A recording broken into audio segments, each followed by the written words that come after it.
Si je regarde la carte mentale, j'ai donc parlé de mon huisserie et du plus vento ou un éventail. Matériaux, j'ai parlé c'était un bois, on me le dit. Maintenant, quincaillerie et accessoires. Ensuite donc la logique de la carte mentale.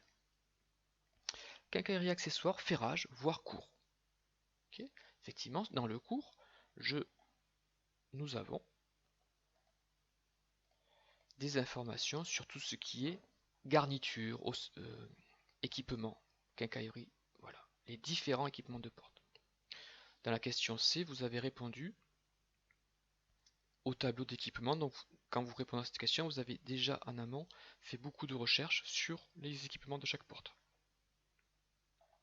Donc ici, j'ai quelques images qui me montrent un petit peu à quoi ressemblent les différents éléments équipements de porte.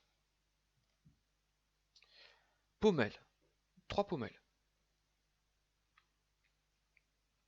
Une pommelle, c'est donc l'élément qui va permettre de faire l'articulation de la porte sur l'huisserie. C'est un nombre standard 3, c'est ce qu'on a sur ce type de porte. On peut aller jusqu'à 4, mais en règle générale, on est sur une porte isoplane, c'est très léger, 3 pommelles suffisent. Leur nom électrique, ici vous voyez une petite description de pommelle, c'est celle-ci. Voilà, pommelle électrique façon picarde renforcée en acier bleu I. Voilà. Très bien, donc j'aurai des pommelles. Et j'en ai 3. Ce qui suit est issu de l'étude faite pour remplir le tableau des équipements. Donc ça je le fais apparaître, mais quand j'ai répondu à la question C, eh bien j'ai pour chaque porte réfléchi aux différents équipements. Je fais ici je mets ici un détail sur une serrure. Cette serrure, vous voyez bien qu'elle va être encastrée, c'est-à-dire elle va rentrer dans le ventail. Il y a des serrures dans les portes anciennes qu'on appelle en applique. Là, c'est pas le cas, on rentre dans le ventail, dans la porte. Avec ici différents termes. Donc une serrure encastrée, bien sûr, ou mortaisée. Une garniture béquille double. La garniture, c'est ici la poignée, en béquille double. Un butoir de porte. Le butoir de porte, c'est donc un élément qui permet d'éviter, quand vous ouvrez la porte, qu'elle vienne par exemple ici cogner la cloison. Donc il va falloir prescrire à chaque fois un butoir. On en avait parlé dans le tableau d'équipement. Pour la serrure, c'est-à-dire la façon dont on va se fermer la porte. Ici on a ce qu'on appelle le bec de canne. C'est en tournant la poignée, on fait rentrer cet élément. C'est pour ça qu'il y a un ressort ici. Pour certaines portes, il y aura simplement un bec de canne avec ouverture-fermeture grâce à la béquille, à la poignée. Pas de serrure de condamnation. Par contre, il y aura un bec de canne et une poignée de porte pour les WC ainsi que la salle de bain, mais ici avec bien sûr possibilité de condamnation de la porte, puisque il faut qu'on puisse être dans une certaine intimité quand on rentre dans ces pièces. C'est pour ça que je vais avoir bec de canne à condamnation pour salle de bain, salle d'eau, WC.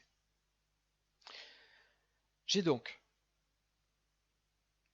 répondu à cette question matériaux, composants, voilà. Tout ce que j'ai mis en rouge, je le ferai apparaître dans mon tableau.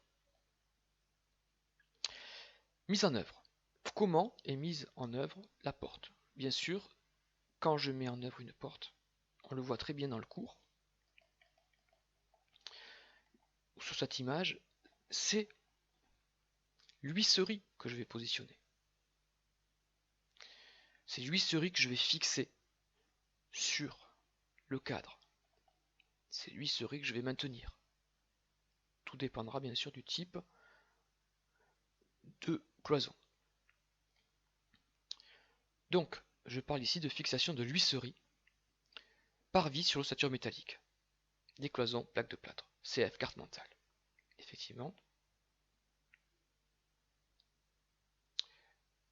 Si je regarde la carte mentale, mode de pose. Fixation sur l'huisserie par vis sur l'ossature métallique des cloisons en plaques de plâtre. On est des cloisons de 70, ossature métallique, donc je vais me fixer dessus. Cloison de distribution sur ossature métallique, ici, c'est bien précisé dans le descriptif sommaire. Donc tout va bien. Donc, très facile, ok. Une précision, lorsque la pose devra s'effectuer avant l'exécution des sols. Les portes seront réglées d'après les traits de niveau de sol fini.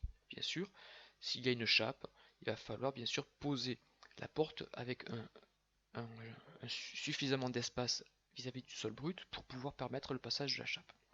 Donc ça, c'est une précision que l'on mettra quand on rédigera l'article, donc je le précise ici. Quelques caractéristiques et performances. C'est une porte intérieure, hein, donc il n'y a pas de performance acoustique, thermique et autres. Ce sont des portes classiques, pas d'exigence.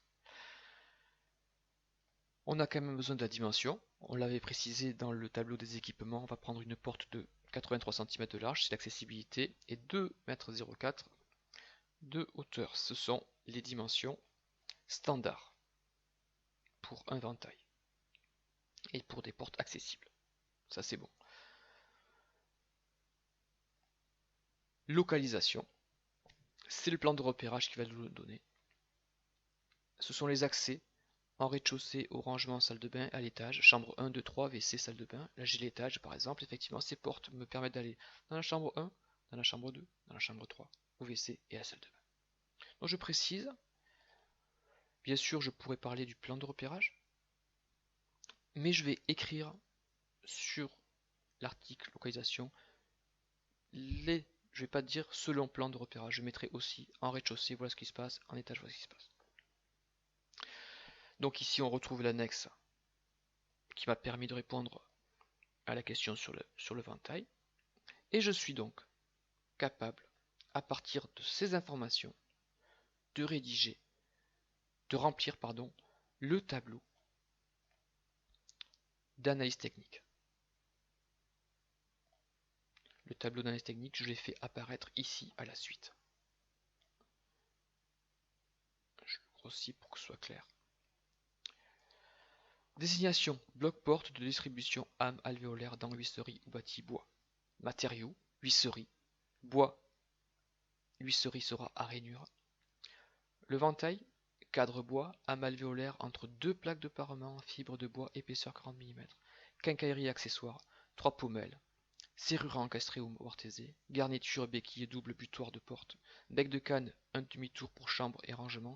Bec de canne à condamnation pour salle de bain, salle d'eau et WC.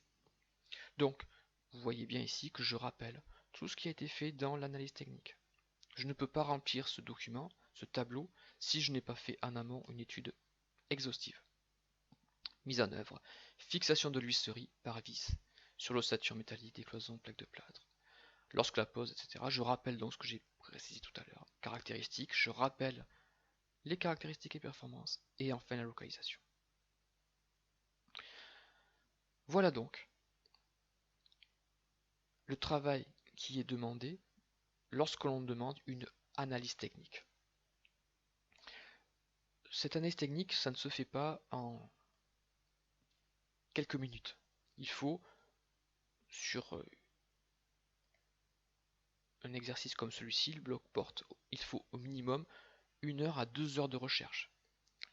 Grâce à la notice, grâce au plan, grâce aux cours, aux aides que vous avez, au cours et à la carte. Mais bien sûr, grâce aussi à des recherches, soit sur des DTU, soit sur des notices, comme je l'ai fait ici et présenté.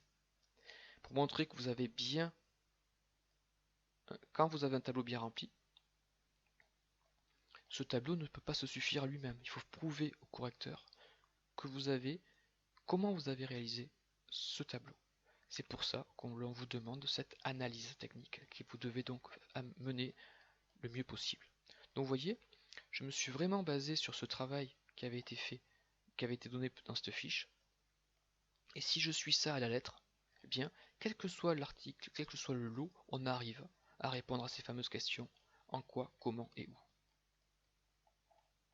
Et enfin, remplir ce tableau qui me permettra d'écrire et de rédiger l'article.